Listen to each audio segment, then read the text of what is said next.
Hey guys, this is Editors Depot and you're watching another intro template tutorial. Feel free to pause this video at whatever moment you wish if we're going a little too fast for you. And if you have any questions, leave them down below in the comment section. We always reply to every single comment, and if we're away for a minute, just go ahead and comment down below and there's very friendly people that will help you, guaranteed. It's important to remember that this is a pre-made tutorial that we've carefully selected and approved because we noticed that it works the exact same way. If you have any questions, comments, or it's just not working for you, just leave a comment down below and we'll get back to you, guaranteed. Now this tutorial requires both Adobe After Effects and Cinema 4D.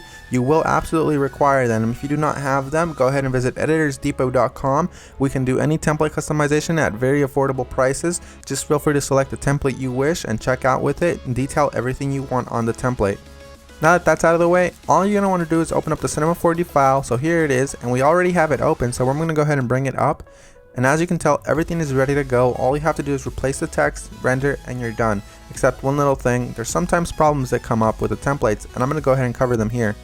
Sometimes the audio will be included, and you don't have to worry a bit about that. As you can tell on this template, the audio is included.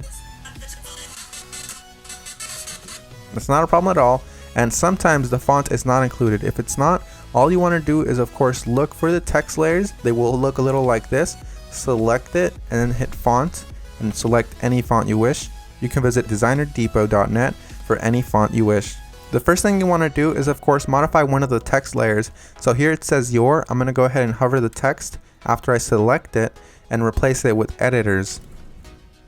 I'm going to do the same thing for the second layer behind that one. I'm going to hover the text and write editors.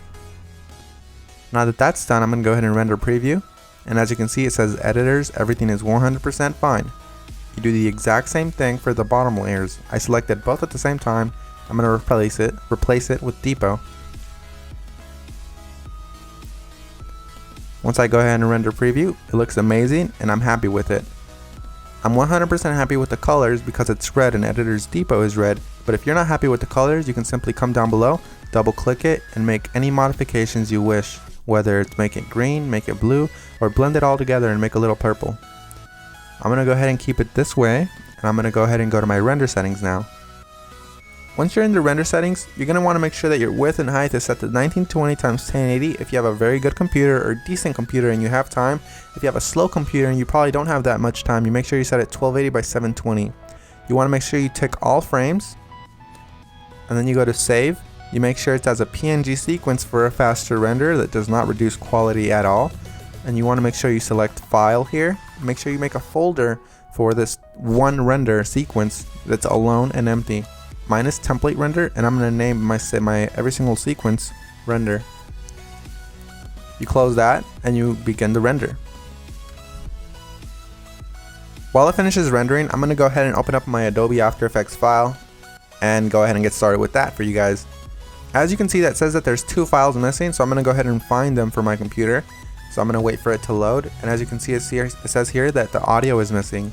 I'm going to go ahead and double click the file, and I'm going to find it for the computer. It should be included in the template, and if it's not included, we're sorry and we're going to do our best to try to help you, but if it's not, you can go ahead and include any audio you want. As you can see here, it's not included, so I'm going to go ahead and just drag in one of my copyright-free files that I have in my library. You can use the one that we're using for this tutorial.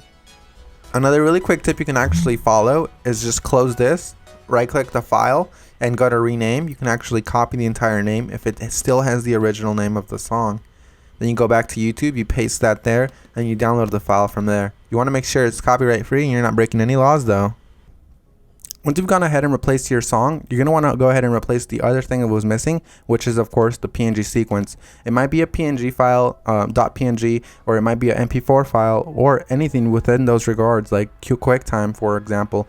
You're going to go ahead and double click it and replace it with your render sequence. I'm going to select the first frame, scroll all the way down just to be safe, and select the last frame. You want to make sure you do the same thing, all while holding shift, so it selects every single one. You make sure you tick on sequence here where it says PNG sequence. You should have that option for Windows as well. You hit open and it will import every single one and it'll make it look like a video. That makes your render much faster and it looks the exact same. So we're 100% done. Assuming you have every single one of the plugins required, you're 100% done, and if you don't, you're going to have a black screen similar to this. But if you do have a black screen similar to this, you're going to just want to make sure you troubleshoot it by turning off or turning back on whatever adjustment layers might be messing up your entire video. As you can see here, all of the adjustment layers, one of them within these messed up the entire render, so I'm going to go ahead and turn them on one by one.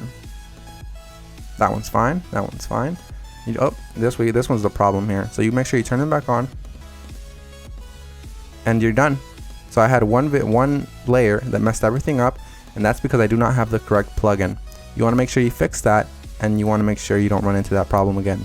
And finish the composition by adding it to the media encoder queue. That pretty much summarizes our video, guys. I hope you all enjoyed it, and if you did, remember, drop a thumbs up if you liked it. Drop a thumbs up if you are a fan of us and you like what we're doing.